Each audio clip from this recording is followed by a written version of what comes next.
Okay, so for this question, you have function f, you have function g. First question is asking you to find g2. How does it work?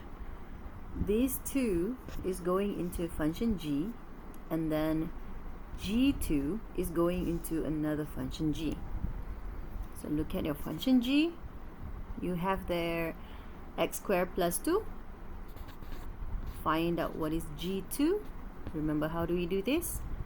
We are substituting x with 2. So you have the 2 squared plus 1. That's going to be 5. Right? 4 plus 1 is 5. Now 5 is our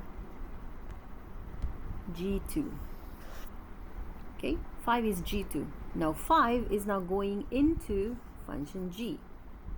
So the next step you have to do is to find out what is g5. Okay, try to find the answer now. We are going through the same function g. So this is your function g. Instead of substituting 2, we are now substituting 5. Try to find out what's your answer here.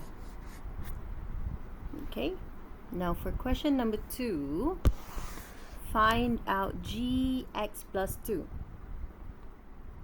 Now the situation here is we are going to input x plus 2 into function g. So gx is basically x squared plus 1. Gx is x squared plus 1. This is if the input is x. If the input is x, then it is x squared plus 1. But what if it is x plus 2? The input is x plus 2. So then it's going to be x plus 2 square plus 1. Okay, we are just changing the input here. Instead of x is going to be x plus 2 plus 1. Okay, square plus 1. And it is asking you to give an answer in its simplest form. So try to expand and simplify this.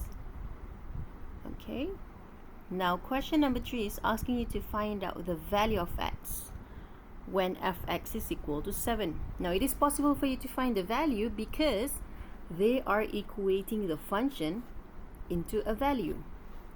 So it is possible for you to get a value for this. So function fx is 2x minus 3. Okay, so fx is just 2x minus 3. Now equate it into 7. You can find out what's the value of x there. Okay, try it yourself. Now next one is find out the inverse function of f. Inverse function of f. Now function fx is 2x minus 3. Now if you are the kind who can still remember the last process and then going through the previous process of the last one, you can right away proceed from here, because anyway it's just 2 marks. Okay, it's just 2 marks. Otherwise we can always equate it into y equals to 2x minus 3, and then we try to reverse out the process over here. Obviously the one which is done last is negative 3, so we are going to reverse it into plus 3. Okay, so we have still 2x. Now what happens to x at that moment? We multiplied it by 2, so the reverse of it must be division of 2. Okay, so there we got x is equal to y plus 3 divided by 2. Okay. Rewriting this into a inverse function of f, okay, with x as the input, then it's going to be x plus 3 over 2.